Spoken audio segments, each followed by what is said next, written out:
네, 오늘은 사도행전 세 번째 시간이고요. 성령이 하시는 일이라는 제목으로 말씀드리도록 하겠습니다.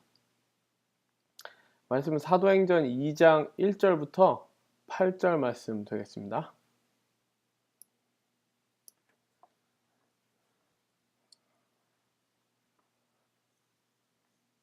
보고 있는 것 같이 연기하려고 지금 시간 계산하고 있는데 어렵네요.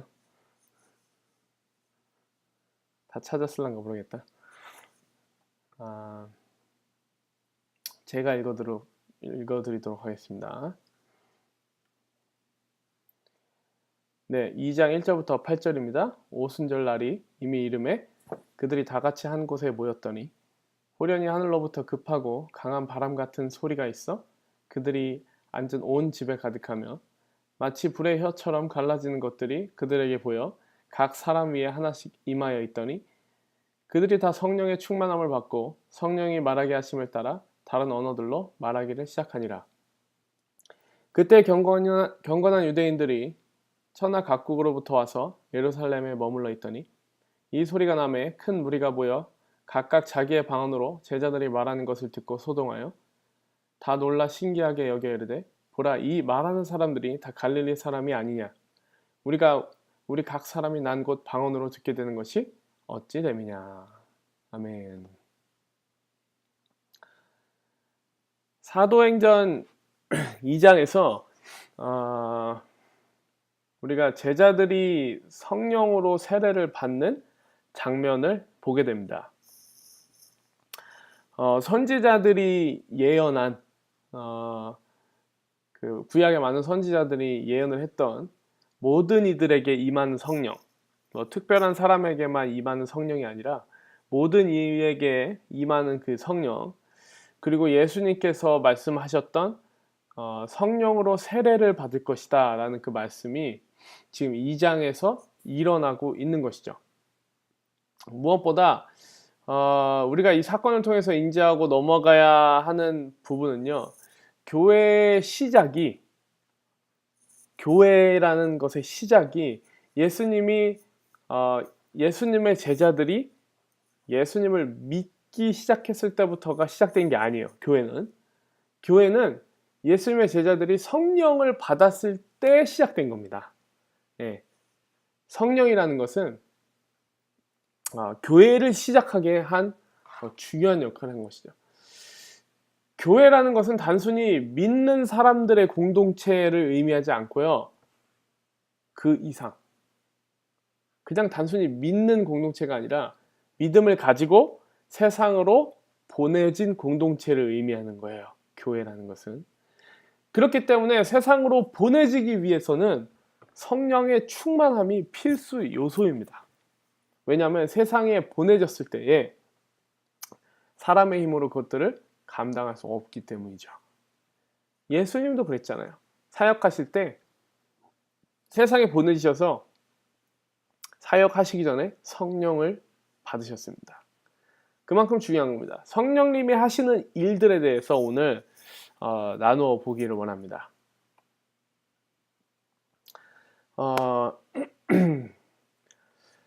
때는 오순절이에요. 네, 지금 성령을 받기 위해서 기도하고 있는 이 시즌이, 지금 예수님의 제자들이 기도하고 있는 이 시간이 오순절이었어요. 6월절부터 시작해서 이제 날짜를 계속 이게 계수합니다. 그래서 7일씩 7번을 계산하면 49일이겠죠. 49일이 지나면 그 다음 날, 그때 50일째가 오순절입니다. 그래서 77절이라고도 불러요. 7일씩 7번이라 그래서 미를 추수 시작하는 것을 감사하는 겁니다. 미를 추수 시작하는 것을 감사하면서 첫 수확을 하나님 앞에 드리는 날이기 때문에 맥추절이라고도 하는데, 밀이 이제 맥은 아닌데 아무래도 이제 그 지리적 요건이 지정학적인 그 관점에서 봤을 때 뭐 이 지역은 뭐 밀이 좀 늦게 나기도 하고 좀 빨리 나기도 하고 그러지 않습니까? 그러면서 이제 그거에 맞춰서 이름이 좀 바뀐 것 같은데, 우리나라는 맥추절이 맞겠죠. 예, 시기상. 그렇지만 이스라엘은 보리가 더 이제 먼저 나와요. 그래서 6월절 때 보리의 첫 수확을 드려요. 그리고 50일 지나고 나서 밀의 첫 수확을 지금 이제 드리는 거죠. 이스라엘은. 그래서 아무튼 오순절이라고도 하고, 오순절이라는 건 이제 그 50일을 뜻하는 겁니다. 헬라어로 50을 뜻하는 게 펜타코스테예요. 펜타코스테. 그래서 그 오순절 교단을 펜타코스탈이라고 합니다. 그래서 오순절, 그리고 77절, 그리고 맥추절 이렇게 같은 날을 칭하는 말입니다. 그래서 예수님이 태어나기 전부터 이미 유대인들이 이 날을, 이 오순절 날을 모세가 하나님으로부터 시내산에서 율법을 받은 날로 기념을 하고 있었어요. 예수님이 오시기 전부터 이미 어떤 전통으로 굳어져 있었습니다. 사도행전의 저자인 이 누가와 그리고 이 저자들은요, 아니 독자들은요, 이미 이 맥락을 이해하고 있다는 것을 유념할 필요가 있어요. 하나님께서 율법을 주신 날에 성령을 부어 주실 때 그들은 어떤 의미를 거기서 찾게 될까요? 율법을 주신 하나님, 그리고 성령을 주시는 하나님, 같은 날에 여기서 그들이 어떤 의미를 찾게 되었을까? 율법 수여라는 건 먼저 생각해 봅시다. 율법 수여라는 건 새로운 정체성의 확립입니다. 한 국가의 시민권을 취득하기 위해서는요, 그 나라의 많은 것들을 배워야 되고요, 그리고 또 시험을 봐야 되고요, 인터뷰를 거쳐서 힘들게 받아요. 우리가 이제 태어날 때부터 태어나서 이렇게 자동적으로 받는 시민권은 우리가 얼마나 소중한지 모르지만 나중에 후천적으로 받기 위해서는 정말 힘든 프로세스를 거쳐야 되거든요. 율법 수여라는 건요, 새로운 정체성의 확립이에요. 예. 하나님께서 새로운 정체성을 주시면서 너는 이렇게 살아야 되고 이렇게 살아야 되고 법을 배우는 거죠. 예. 그리고 율법 수여는요, 하나님과의 관계에 대한 증명입니다. 누구에게나 책임을 묻지 않아요. 그죠? 외국인이면 그냥 추방하고 말죠. 그죠? 우리나라에서 만약에 외국인이 잘못하면 추방하고 맙니다. 근데 하나님과의 관계에 들어가는 사람들에게는 책임을 물으세요. 네. 책임을 물으십니다. 율법 수여는요, 하나님과의 관계에 대한 증명이에요. 그만큼 그 관계 안으로 들어갔다는 것이죠. 그리고 율법 수여는요, 율법을 받는 자에 대한 하나님의 책임 또한 생기게 합니다. 네. 율법을 이스라엘 백성들에게 주시면서 하나님도 그들을 지키고 또 보호하시고 자녀들 같이 이렇게 키우셔야 했습니다.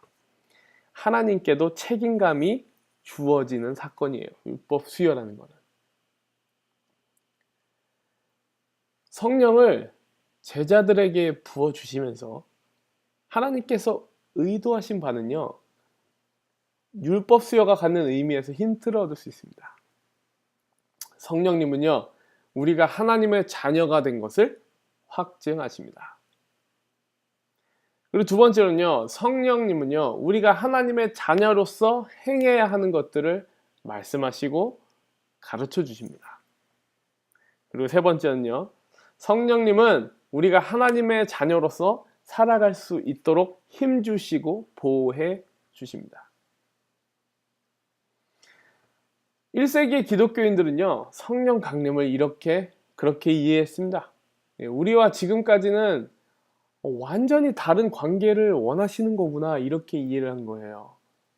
우리를 새로운 어떤 정체성으로 부르시는구나, 새로운 하나님의 백성들을 부르시는구나, 이렇게 이해를 했습니다. 우리에게 성령을 주실 때 우리에게 하신 일 중에 하나는요, 우리를 새로운 관계로 초청하시고 그리고 그에 걸맞는 대우를 해주시기 시작했다는 겁니다. 하나님 가만히 계시지 않았어요. 그냥 우리 불러놓고 시키는 대로 해, 이게 아니에요. 그에 걸맞는 대우를 해주시기 시작했다는 것이죠. 우리도 그렇다면 우리도 그 도우심과 인도하심에 걸맞는 하나님의 자녀들이 되기를 원합니다.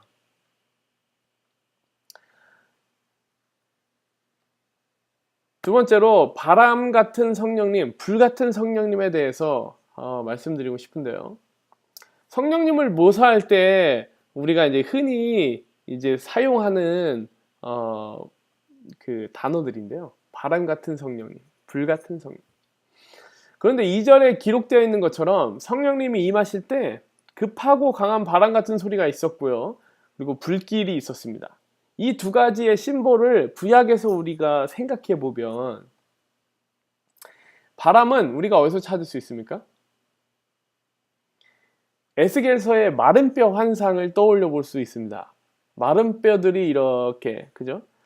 그 에스겔이 하나님이 이제 환상 가운데 딱 이렇게 보여주시는데 마른 뼈들이 막 다 부셔져서 이렇게.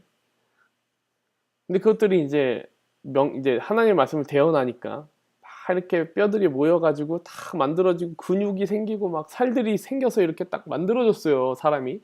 근데 생기가 없는 거예요. 아직 그 살덩이, 피덩이라고 해야 될까요? 생기가 없어요. 그래서 생기에게 다시 한번 대언을 해라 이렇게 말씀하셔서 생기에게 대언을 하자. 생기가 불어. 바람. 생기와 바람, 성경 그 히브리어에서는 루아라는 단어인데 같은 단어입니다. 생기와 바람 같은 단어예요. 히브리어에서 성령님까지 같은 단어입니다. 바람이 불어 그들에게 들어가니까 살아나서 큰 군대가 되었습니다. 큰 군대. 군대가 뭐예요? 하나님의 뜻에 따라서 착착착 움직이는 거잖아요. 군대라는 것이. 성령님이 하시는 일 중에 하나는요. 죽은 것들의 생기를 불어넣으신 거예요. 예. 우리의 지식으로 예수님을 믿는 것이 아닙니다. 그게 살아있는 게 아니에요. 우리의 살아있는 믿음으로 우리가 믿기 위해서는요, 성령님이 필요한 겁니다. 뭐 성경 공부를 많이 하고, 뭐 신학교에 가서 공부를 해서 뭐 지식이 쌓이면 뭐 하겠어요? 뭐 비판받게 더 하겠어요? 성령님이 그 안에 안 계시다면 이 죽은 영혼으로 뭐 받게 더 하겠어요? 머리에 신학만 차가지고 비판만 하고 앉아있는 거죠.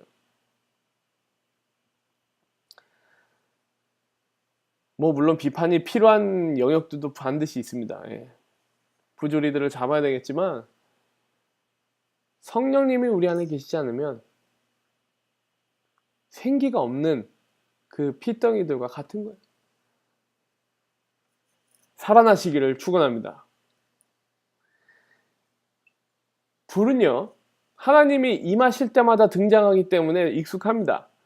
모세를 만나실 때, 그리고 떨기나무에서도 그러셨죠. 모세 만날 때. 그리고 시내 산에서도 그러셨습니다. 이제 그 바리케이트를 딱 치시고 넘어오지 말라. 그리고 이제 모세와 장로들을 더 가까이 오게 하시고 또 모세는 더 가까이 오게 하시고. 근데 그때 이제 불 가운데 임하셨다 그랬어요. 구름과 이제 불 가운데.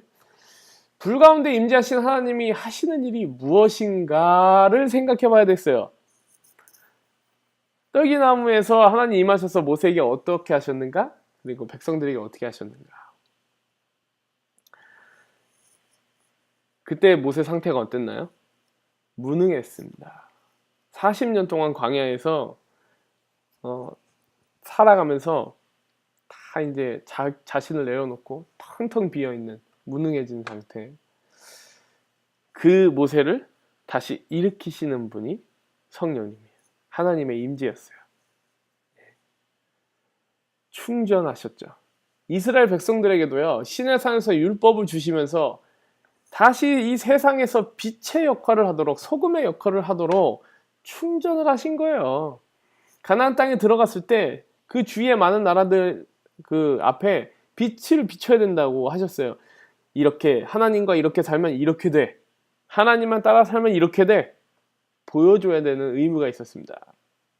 실패하긴 했지만 충전하시는 하나님, 무능해진 것들을 일으키시는 하나님.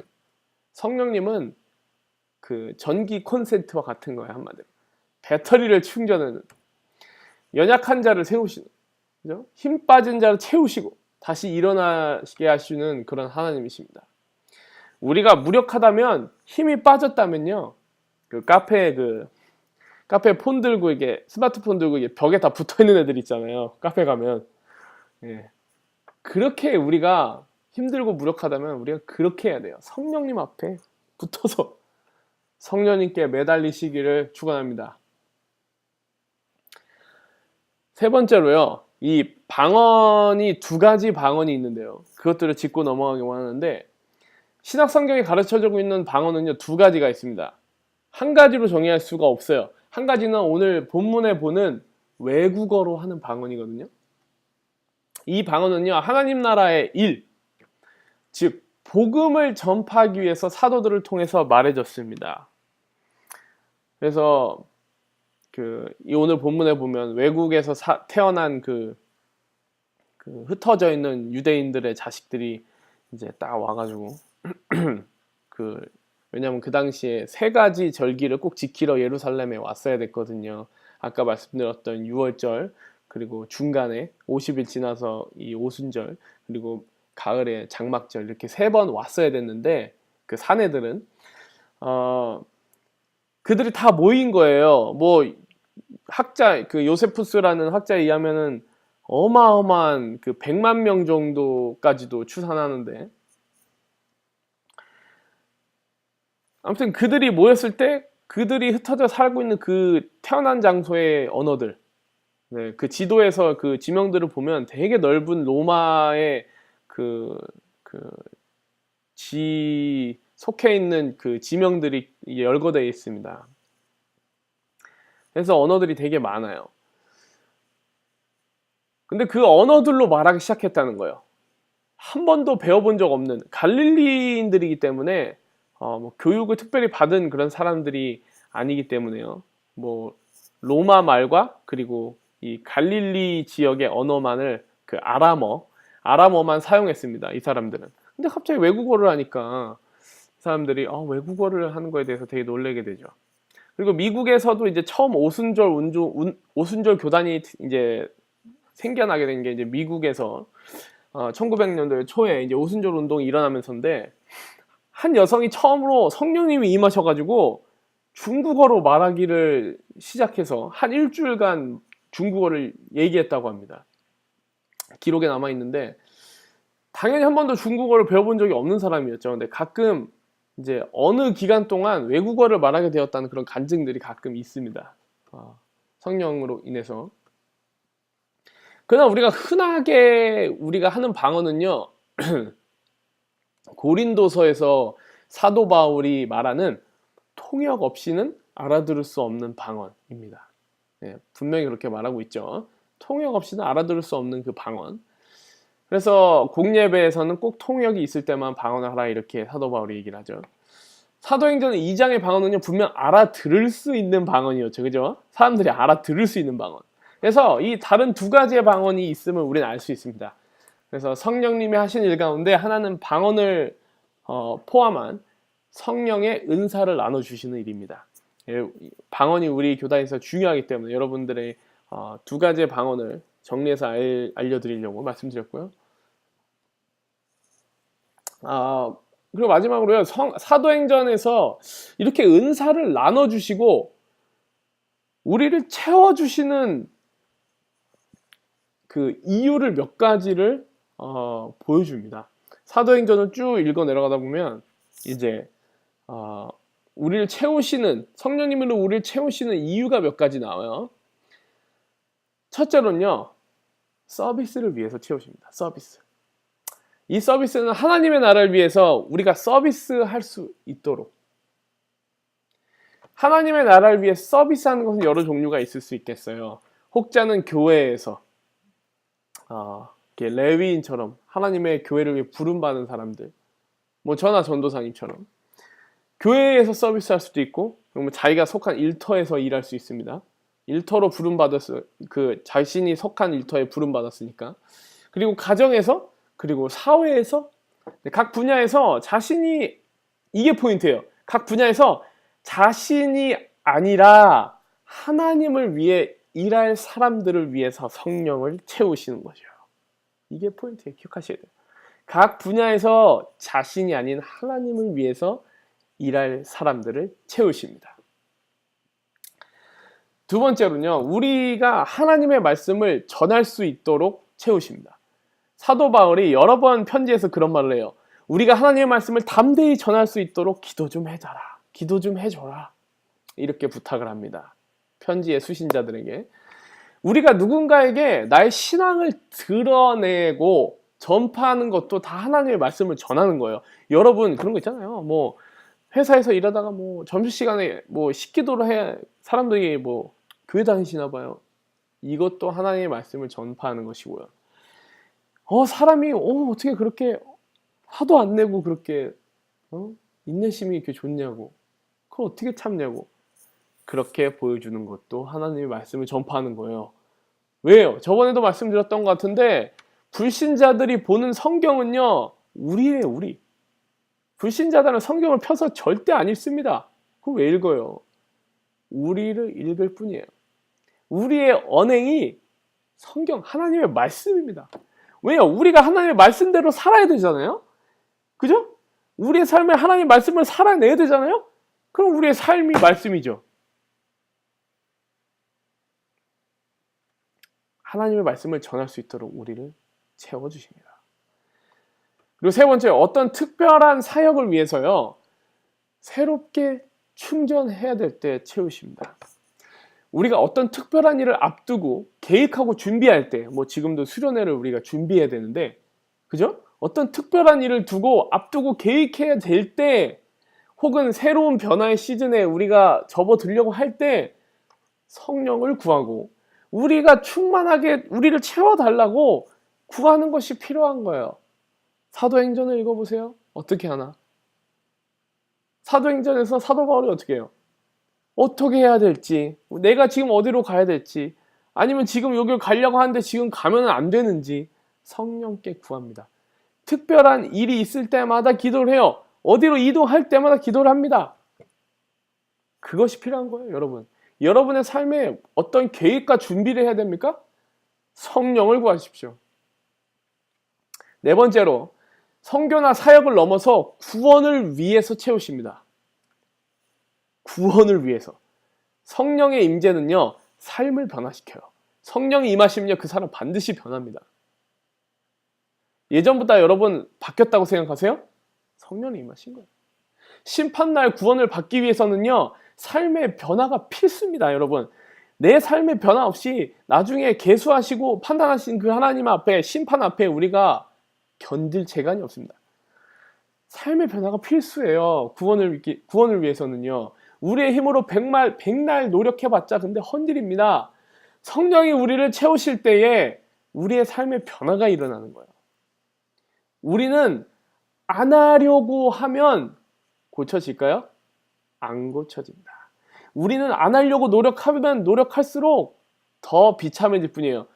그럼 우리가 그걸 고치려면 어떻게 해야 돼요? 하나님을 바라보고 또 하나님을 바라봐야 고쳐지는 거예요. 성령님을 채우시길 축복합니다. 사도행전은 이런 이유로 채우시는 성령님에 대해서 증언합니다. 우리의 삶을 하나님 앞에 드리고 그분의 인도하심을 따라서 살기 원한다면 무엇보다 성령님으로 채우시는 삶이 필요한 것이에요. 성령으로 충만한 우리 모두 되기를 축원합니다.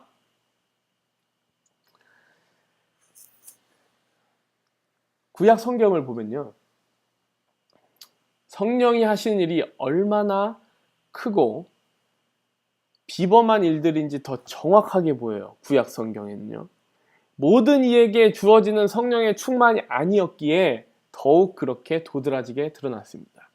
누군가에게는 특별한 재능을 주셔서 성막과 그 기구들을 만들게 하셨고요, 출애굽기에서. 누구에게는 지혜를 주시고, 누구에게는 예언을 하게 하시고, 누구에게는 큰 힘, 그죠? 영이 임하셔서 삼손이 막 큰 힘을 발휘하죠. 누구에게는 사람을 살리게도 합니다. 그죠? 엘리사 선지자. 우리가 보편적으로 성령을 부어주신 이 시대에 살아가면서 우리 스스로를 과소평가하면서 살아갈 때가 너무나도 많아요. 내 안에 그 크신 성령님이 계시는데, 그 크신 하나님이 계시는데 나 스스로를 과소평가합니다. 성령님이 함께 하시는 우리의 삶이 평범하지 않고 비범하려면 그분의 음성에 따라 살아가야 되는 것이에요. 그럴 때에 그분의 능력이 우리의 삶을 지배하는 것이죠. 하나님은요, 성령으로 우리를 부르시고요, 그리고 대우하셨습니다. 파트너, 종이 아니라 친구, 대사들, 그에 걸맞는 삶을 살기를 원합니다. 성령은요, 살리시고요, 충전해 주시는 영이십니다. 다시 한번 그분의 능력으로 일어나기를 축복합니다. 하나님의 나라를 위해 사는 삶을 살게 하시려고 성령으로 우리를 채우세요. 성령님의 힘으로 사는 우리 다 되시기를 예수님의 이름으로 축복합니다. 아멘. 일어나셔서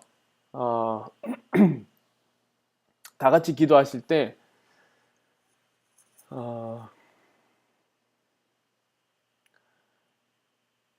성령님은 우리를 괜히 우리를 채워주시지 않으셨어요.